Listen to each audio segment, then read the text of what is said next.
Yo, hey guys, it's me, Fusion What Ifs, and today I'm back with part 2 of What If Deku was an Eliatrope. Now, I know you guys are kind of surprised by this because I usually don't post a part 2 this close, or at least I haven't in the last few years, but I told you I'm going to try to stay somewhat consistent, and yeah. Anyways, the next video that should be coming out should be What If Naruto was actually Yurichi's reincarnation from Demon Slayer, so look out for that one. I have a pretty good plan, and I just hope you guys enjoyed that one too when it comes out. Anyways, like I mentioned before, I'm trying to redo a series on my channel, so if you guys have any ideas, just link it down or just like comment it down the comments below, or just like a comment that you really rock with, right? Anyways, that's pretty much it. Let me stop wasting your time, and without further ado, play my intro.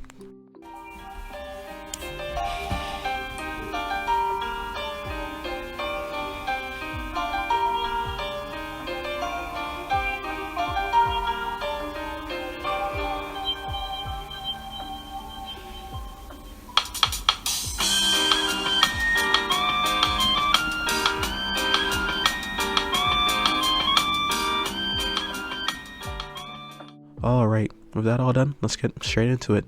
We'd have Izuku waking up the next day before getting ready for, his school day, right? He'd go downstairs and Inko would comment on, his regular school outfit being pretty nice, and that she's excited to see him go to UA, right? They would sit down, eat a little bit of a breakfast before Izuku would end up walking outside, right? He'd start walking a little bit before meeting up with Bakugo where they plan to, and heading to class, right? When they get there, they would just sort of stand at like the massive UA door and be like, guess we have a pretty tall classmate, maybe? And then you'll just end up walking inside, right? As they walk inside, they would immediately notice that there's already some people there, but obviously they don't know the name of them except for the blue hair kid, which they remember seeing at the practical explanation with like President Mike, right? But they just push that aside, so they end up going to sit down, right? Bakugo sits, I'm gonna say like what, second, third row in canon, so like yeah, and Izuku's just like right behind him. And from there they start chatting it up. Izuku's just kind of excited, wondering what they're gonna do in a hero school. And Bakugo just says that it's just pretty much like any school, so they're probably gonna have math, English, stuff like that, but maybe some more practical training too. And he's, while saying this, Bakugo went up putting his legs on the table, and instantly Ida's stickler sense would activate, just walk up and be like, hey, don't put your leg on the table, yada yada yada, and stuff of that sort, right? With all this said, it would sorry about that, but with all that said, Bakugo would just ignore him like straight up while still like talking to Izuku, and eventually Ida would take a hint and just leave while still fuming, right? A few minutes would go by and then we'd have Ochako walk in, right? As she walks in, she'd instantly spot Izuku and say, hey, Portal Boy, and start like trying to walk up and talk to him, and he would be pretty okay with this. He would just say, hey, nice to meet you, but my name isn't Portal Boy, by the way. And she would just end up giggling and saying, well, it's your quirk, so I just kind of defaulted to that. And he just end up nodding his head, and she would just walk up and say, hello, my name's Ochako Baraka, and you end up saying, hello, nice to meet you too. As it just happens, they just end up talking a little bit about the I'm gonna say the entrance exam, right? And we would have Bakugo comment saying, hey Izuku, I didn't know you were trying to pull a girlfriend, and this obviously caused her to blush, and Izuku have a little bit of a blush too, and be like, hey Katsuki, stop messing around and stuff like that, okay? And Bakugo would simmer down a little bit, the grin on his face, the smirk on his face disappearing, and as they're chatting it up, we'd finally have Aizawa show up, right? Now obviously Izuku already sensed Aizawa, but he doesn't really care. He just thought the teacher was napping, which Aizawa kind of was, but Aizawa would sort of get there, stand for like a good 8 seconds before he's like, no one noticed me. That's kind of embarrassing, as everyone would snap to the front in surprise except for I'm gonna say Izuku, and I'm gonna say Bakugo too. I'm gonna say Bakugo noticed, but like Bakugo just didn't care, just because like that's really Bakugo, like he just doesn't care most times, right? So, or at least that Bakugo in this series, right? He just didn't care, and they just end up looking at him before he ends up giving his rant about yada yada yada, no initiation because we're not going to the ceremony because the ceremony is useless, or instead we're gonna have quirk apprehension tests, as he pulls out a bunch of like UA like gym uniforms, and he's like, yo, get dressed, meet me outside in like 5 minutes, if you don't, you're already losing marks. And instantly they're all getting up, taking the gym clothes and going to go get changed, right? As they're going to go get changed, I'm going to say that Izuku takes off his shirt, Bakugo does too, and they're both pretty ripped. Like Izuku's super strength does actually end up, just like really, Izuku's just super strength. Like Izuku didn't unlock his quirk well, he didn't get like portal abilities, right? So he usually just passed off his super strength as his quirk up until he turned 12 and he actually started being able to make portals. But until then, his strength was strong enough for it to be like classified as like a strength quirk by itself, right? So they were like, oh dang, so he's pretty fit by that. And then Bakugo, who had been fighting Izuku for quite a long time since birth, naturally just trained up to that level, right? Like he's not, I'm gonna say that he's not as strong as Izuku was trying his hardest, but he is like massively stronger than he was in canon, right? Just because of like the intensity of the training. Anyways, Kirishima went walking to Izuku and saying, hey man, you're pretty ripped, that's manly as hell, you know, stuff like that. And Izuku ended up saying, oh, appreciate you, man, you know, nice to meet you, my name's Izuku. He said, oh, my name's Kirishima. Just straight blabbering, right? Eventually they notice that, you know, time has been going on, so, you know, they have to get out the change room, and they all get out there, right? Obviously, as they get out there, the small group of like Izuku, Kirishima, and, you know, Uraraka forms alongside Bakugo, obviously. And they just end up chatting a little bit before, you know, Aizawa would end up saying, hey guys, so for the first test, we're gonna have a ball throw, and to start off, we're gonna have Izuku Midoriya, our very own record breaker. Hearing this, everyone would be sort of stunned and surprised, because like obviously they don't just tell who breaks records. Well, it wasn't like publicly announced, so this is the first time they're hearing that he broke the record, and they're like, record for what? And, you know, Aizawa would say, oh, you didn't tell him? Izuku currently holds the record for for the most points ever gained during the entrance exam, and that means like practical points. He even surpassed All Might. Hearing this, they'll all be surprised. He surpassed All Might? There's no way, right? And, you know, they start looking at Izuku in like a new light, because Izuku just gives all this like really goofy sort of like what is it, like he seems very unserious, right? So they wouldn't expect it from someone like that, right?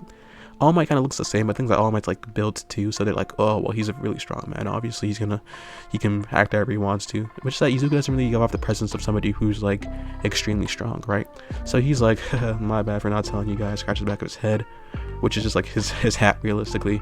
And he ended up walking up, right? He ended up going to the circle, and he just pulled back his arm, enhanced with, you know, Wakfu, and then throws it. I'm gonna say he gets like a good 700 meters, you know, like none too crazy, like 700 meters, which is I guess below canon, what's it called? It's like below canon Izuku, but he does have a few more buffs that could make him throw a lot farther, but I'm not gonna spoil that just yet. Anyways, seeing this, everyone gets hyped, including especially Kaminari, who mentions this is going to be pretty exciting. And then, you know, obviously Mina jumps in and is like, okay, this is going to be so much fun. Hearing this, Aizawa gets kind of mad, and he's like, okay, fun, huh? Last place has to leave, like they're getting expelled from class. You know, they start rioting, saying he can't do that, and he's like, what do you mean I can't do this? This is literally my class, okay? You know, get to work. So, you know, they'd end up all taking the test a lot more seriously.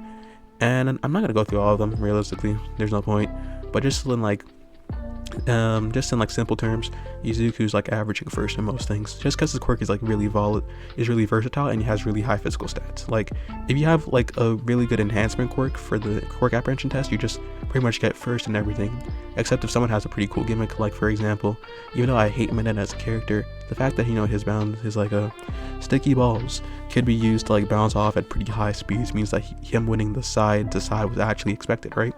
But moving along, Izuku would just end up getting first in most things. Like for example, speed, he can just teleport. Long jump, just teleport. Side to side, he would do pretty good because, you know, he's just regularly fast. Plus, you know, enhanced capabilities. The grip, whatever, the grip test, he'd end up getting pretty high on that too. Like just like regular stuff that you just need a physical enhancement for, he's pretty much just number one, right?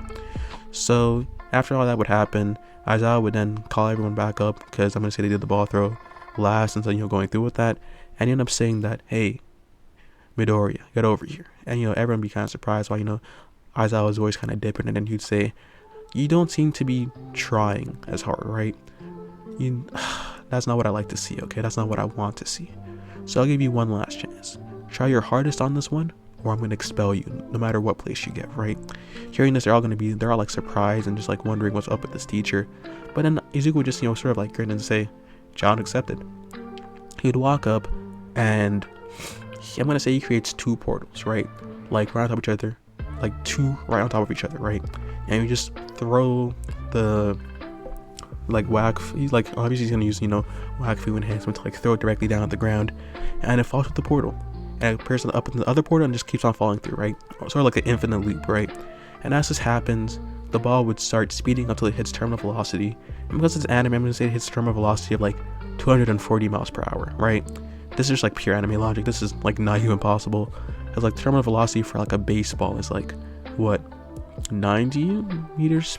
I think the max like 92, 95 miles per hour. So this is like way up. But like keep in mind, we also have like World of Superpowers, so it's not impossible, right? So with this, Izuku would create a third portal where the ball would shoot out, and almost with like a sonic boom. Actually, is that fast enough for it? I'm not sure. I haven't searched that up. But just say that, you know, the ball goes really fast, and you end up getting 1,700 meters. Sorry, 1,073 meters actually, because that's what you need for a thermal velocity, like 24 seconds.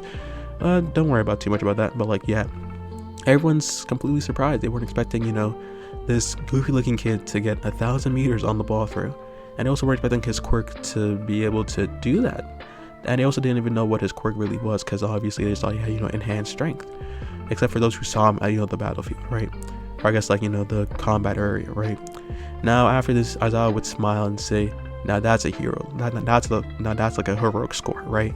And you know, he'd end up saying, anyways, I was lying, last place doesn't get expelled, yada yada yada, go back inside and whatnot. And obviously I'm gonna say we're gonna move over to All Might, who's looking at Izuku, and he's like, this kid is no more promising as every day goes by. Maybe he could be my successor, right? Seeing this, I'm gonna cut back obviously to Izuku and gang, and they're inside the classroom now. They changed and all that, and Aizawa said that, you know, class is gonna end a little bit, but before they do, a little bit of introduction so we know who we're talking to and stuff like that. Now obviously because we didn't have the Aizawa scene, he's gonna, you know, go over, he's like saying, hello class, my name's Shoto Aizawa, and my quirk is Erasure. I go by the name Eraserhead, right? Now obviously no one's really gonna know him besides I'm gonna say Izuku. He's still gonna have like his love for like heroes, just like not like notebook writing sort of love. He just still like loves really loves heroes, right? And then we'd have everyone start going in turns up until we'd end up getting to Izuku, right? As you get to Izuku, he would say, hello, my name's Izuku Midoriya, and my quirk was just a portal quirk, right? I can just open a bunch of multiple portals and collect some of them, right? As you guys already saw. And then after this, he would obviously say if anyone has any questions, and that's when I'm gonna say, let's say Mina. Yeah, Mina would ask about, you know, the hat on the back of his head and why he wears it, and he just says that, you know, this is personal reasons and that, you know, he has something he wants to cover up, right? Obviously this would have everyone act sort of, you know, surprised, curious more so, and then, you know, Izuku would say, is that all? And, you know, they just like sort of nod their head and start walking home, right? As class ends, I'm gonna say Izuku, Ochako, Bakugo, and Kirishima. Yeah, Kirishima would join in too, I think. Would he? I mean, he might as well. Kirishima would join in too, and actually no, he wouldn't. I don't have time for that. Actually, he'll join in later with like some other people. I have some planned, but like, yeah, it'll just be Izuku, Ochako, and Bakugo. And during this, they'd end up walking back. And while this was happening, I'm gonna say that Ochako would say, hey Izuku, you did pretty good on the entrance exam. Sorry, on the quirk apprehension test or whatever, right? Hearing this, Izuku would just sort of hit like, you know, like his Midoriya level grin, right? Like his like regular grin, and he would say, well, I didn't know we were that close, Ochako. And instantly as he says this, you know, Ochako turns like bright red in the face, steam coming out of her ears, and she's like, you just called me by my first name. And, you know, hearing that, Izuku would say, well, you did too. My name's Izuku Midoriya, in case you haven't noticed, with Izuku being my first name. She started blushing profusely and, you know, apologizing because, you know, she didn't realize, because, you know, it's like a respecting in, you know, Japan. And then he'd be like, no, it's completely alright, you can call me Izuku if you want to. And, you know, she says, and like stuttering, like, thank you, Izuku, and you can call me Ochako too, while she's still like beat red. And then in the corner we just have Bako, who's like, dang, they definitely get together, right? Or just like thoughts like that as he's smirking. I'm gonna say he takes like a picture, you know, Izuku's like, hey, and, you know, he's like, hold on, just making memories, and, you know, they just end up laughing it off and just walking, right? As this happens, they would all go home, and just time comes to the next day. As it comes to the next day, there's not really much else to talk about. Skip through classes until we get to Heroics 101, right? Where we would have All Might finally showing up. As he would, you know, obviously make his appearance, with Izuku sensing his massive amount of energy, which has a bunch of different signatures, but he's not really like, he's seen it before, but like Todoroki has like a really like hot and cold energy signature. It's just that All Might's is like really over the place. Like he can feel like what looks to be like a sort of like sense enhancement, movement enhancement, like being able to store things. Like it's weird. He doesn't really understand it, so he's not gonna try to understand it. He just knows that that energy signature is All Might's, right? But excuse me, continuing on, we would then have All Might walk in, and I'm gonna say, what is it? I'm not sure I remember this. It's like his golden age outfit, right? And he's like, hello class 1A, it is I, All Might. He walks in, immediately glaze, because he is number one for a reason, right? And he starts talking about Heroics 101 and how they're gonna do battle or like combat training, right? With this, he'd tell them all to get their suits ready, and they would. So they go and get changed, and I'm gonna say that Izuku's suit is just what would it be? I'm gonna say Izuku's suit is just like the beta suit, but like without the like utility belt, gas mask, or leg braces, or the like mask on the back too that looks like All Might's ears. Just because he's already wearing like his hat doesn't make any sense, and he just doesn't really like, he likes All Might, he just doesn't love All Might to that level, right? So obviously he'd go out and you see Uraraka's suit, right? And with that suit that complements her curves in multiple different ways, let's just say that he's blushing quite profusely. Seeing this, he ended up saying she has a really good costume, and that it fits her. With this, Chaka would blush a little bit and say, thank you, Izuku, and that you have a pretty good outfit too, right? Seeing this, I'm gonna say that Bakugo's just kind of like grinning a little bit. With I'm gonna say Kirishima by his side, because they became pretty decent friends. So he's just kind of like grinning a little bit, sort of like elbowing Kirishima to come like watch this. He's like grinning too, right? After this, we would have, I'm gonna say All Might mixed groups in this one just to make it a lot easier, and it's just gonna be canon, unless you just canon groups. So time skip to just Izuku's fight. So we'd have Izuku and Ochako versus Bakugo and Ida, like in canon, right? As he's get ready to start talking, or sorry, as they're planning, I'm gonna say that Izuku tells them they're gonna do like an aerial assault, or they're gonna attack from the roof, right? Not from the bottom, because there's no point in that, and they're probably gonna put the bomb nearer to the top, right? So with this, I'm gonna say that it starts. Izuku would end up creating two portals, one up here, one on the bottom, one on the top of the roof, and just teleport there, right? With Ochako right behind him. And they'd break through the door and end up walking down, right? As they get down, they would see Bakugo and Ida. And I'm gonna say this fight goes pretty simple, I'm gonna say, actually, because Izuku just creates a portal right under the bomb and teleports to the top of the roof, right? And instantly Bakugo's like, well, even teleporting to the top of the roof, you still can't get to it in time, right? As he would then blast towards Izuku, before Izuku, just sort of like sidesteps and is about a portal Bakugo, but Bakugo dodges, obviously, because Bakugo and Izuku have been fighting for a long time, so he does know Izuku's fighting style, right? With this, we would then have them sort of fight with quirks for a little bit before he then says this is getting boring. Let's just go straight hand to hand, right? And Izuku starts getting and saying, you never beat me hand to hand fighting, right? And, they start fighting hand to hand, with them both showing off their exceptional martial arts prowess. While we would have, I'm gonna say, Ochako picking up the rebel that they're creating and then throwing it at Ida, who is barely dodging, as there's a bunch of commotion happening in the room, right? Eventually, I'm going to say that Izuku would get the drop on Bakugo, knocking him away, and then teleporting Ochako to the top of the roof, in which she floats herself the bomb and then grabs it and jumps off, right, to safety. In which All Might would finally say, hero teams win, right?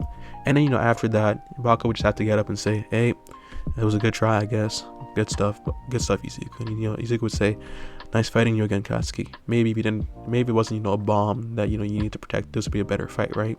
Because obviously the villains are sort of like held back by the fact that, if the heroes touch the bomb, that's pretty much just game, right? So like that happens, and yeah, that's all I want to talk about that day, honestly, because like nothing else really happens that day. It's really boring. All the fights are pretty much the same, except actually no, they're literally all the same. Just the only one that's actually interesting is Todoroki's fight, and that's just because he like has immense firepower. And now, like, that's actually kind of ironic. Immense firepower, and he's literally just freezing everything with ice, right? So yeah, that's how that went. Time skips to the next day, and we would have reporters show crowding at the door, right? And Izuku, seeing this, I'm gonna say with Bakugo, he's like, you know what, I don't think I want to walk through here. So he just teleports. I'm gonna say he like goes behind a back alley, and then he like teleports into, I'm gonna say like the side of like the courtyard of the school, right? Now obviously the teachers have a system to like notice teleportation and stuff like that. Actually, no, they don't. I'm completely lying. That's my bad. I'm completely lying. They do not, because if they did, they would have noticed when Shigaraki went in or something. You know what? Let me slide. They end up teleporting to the inside the school, like the courtyard of the school grounds, and then end up just walking through, right? Ended up getting into class, and after a little bit, we would finally just have a Aizawa, and Aizawa would then go through the battle logs and be like, yo, fix this and that. He'll get to Izuku's and Oshako's, and then afterwards Ida and Bakugo's fight, and he'd be like, you know what, this is actually half decent, not much to say. He'd give some advice, and then afterwards he would just be done. But before that, he would say, right before lunch, you guys should probably pick like a class president and vice president, just cause. And obviously I'm gonna say it goes to canon, they vote, and it's still just Momo and Izuku, right? With Izuku being president and Momo being the vice president, right? Now in this one, when Izuku's elected president, he's not really even like nervous. He's just like sort of like ecstatic, right? It's like it's like the high school life he was dreaming of, honestly, right? So after getting voted, bell finally rings for lunch, so they all just go and eat. I'm gonna say that's like Izuku, Momo, Bakugo, Ochako, Kirishima, and I'm gonna say Mina too. Yeah, that's the group. Yeah, I'm not gonna hold you. That sort of like lunch group, that energy is going crazy, right? So we have them making jokes, all that good stuff, and I'm gonna say that they're talking about their lives, right? Ochako mentions how she's like kind of poor, she's a hero because she needs to like make more for her family, and then but Izuku says that he's a hero because he wants to like find his dad, right? Because his dad disappeared a while ago, and it's probably due to like a villain and stuff like that, right? And the only way he can get strong enough is by becoming a hero. Hearing this, it'd all be sort of sad, but also impressed by Izuku's ethic and how he wants to find his father, right? After this, Bakugo would just say he's a hero because he wants to be number one and save other people. That's pretty much his life goal. And they all just start going through until eventually we would have the alarm go off, right? It would be obviously like this level 3 lockdown, the gates have been destroyed and stuff like that, and everyone would start panicking except for, I'm going to say, Izuku's group, right? Izuku would immediately start using his Wakfu sense, and he would sense that the people at the front door didn't seem like malevolent or like evil in a sense, right? They're just regular people. Hell, they sound like the reporters from this morning. That's when it would click. They're the reporters from this morning. They're still here, right? So obviously Izuku would just look towards Momo and say, hey Momo, can you create like a microphone for me real quick? Which she does, not microphone, a megaphone. And he ended up portaling to the top of some ledge, and then before yelling, hey guys, it's the reporters, calm down, okay? There's no reason for you guys to be, acting like this. We're a hero school, act like it. All of a sudden they all start calming down a little bit, and then, he'd end up coming down and saying, well, that was easy enough. And they'd all, start, saying, he did a good job, yada yada yada. He ended up referring the megaphone to Momo before saying, hold on, I gotta go talk to what would you call Principal Nezu, right? My bad. I'm not sure why that was so hard to say. But yeah, he'd go talk to Principal Nezu, and he'd end up knocking for walking in, right? As he walks in, we would eventually have Nezu saying, welcome, what does he want to talk about? To which Izuku would say, I think that someone just stole something, right? To put it in like really simple terms, I can sense people as well. I can sense people. And let's just say that there was a really benevolent and like a really like evil sort of energy that made it into the school, and it probably got something, right? Hearing this, Nezu would be interested, and he also asks Izuku how he could do that, because from all he knows, he has a portal quirk, right? To which Izuku, somewhat trusting Nezu, he wouldn't tell him it's an Eliatrope, he'd just say that it's not so much I have a portal quirk, it's more so that I have an energy manipulation quirk, right? That can do a few things, like for example, all around enhancement, and also help me create portals. And with that, I'm also able to sense energy in people, but like a really specific energy, right? Hearing this, Izuku would just nod, like it's nothing too crazy, and like it does sort of make sense, so he's not against it in any way. And plus there is crazier quirks out there, like for example, like New Order, which can just realistically create laws and bend the rules of the rules of reality. So the heck, he's like, okay, you didn't mention it before, but thank you for sharing, right? Because obviously, honestly, can help build trust a lot easier. So Nezu's like, I guess the kid's trustworthy. After this, Nezu would then inform the rest of the teachers. But I'm gonna say that they still end up going to get ready for the USJ, which is actually that exact same day, right? Actually, with that, yeah, I'm gonna say that works. I'm just saying that, you know, somehow Shigaraki got in, stole some files, and planned it literally that day, but let it slide, let it slide. As they would all successfully get ready to go on the bus, they would all enter inside and start chatting it up, right? To pass the time, I'm gonna say that we still have the same conversation with how what's her name? Sue. Yeah, Suyu. Yeah. Oh yeah, Suyu. Suyu would be like, well, I guess that like the best quirk users in our class would be like Izuku number 1, Bakugo number 2, and then Todoroki. Well, I guess it's kind of weird between Bakugo and Todoroki in a realistic sense. Anyways, with all that said, would finally arrive at the USJ, right? Everyone would be kind of hyped seeing this, you know, this massive, like, simulation joint, and you know, they all get to practice rescue training, in which they'd finally meet 13. They'd end up walking inside, and immediately Izuku would feel off, right? Something wouldn't be right. And as they walk inside, and 13's explaining a bunch of things, mid-explanation, Izuku would pick up on a surge of what looks to be evil energy, and then a massive black portal in the front, as he would say, something big's about to happen. And that's where I'm gonna end it off, guys. Hope y'all enjoyed. This has been What If Deku Was an Eliatrope Part 2. Sorry, it's still kind of iffy, but I just wanted to get the video out before a little bit. The cut near the end is just because like my cousins finally came back, so I'm gonna be talking to them for a while. So no video for like the next 3 days, but soon enough. Anyways, catch y'all later. Stay cold, stay frosted. Peace.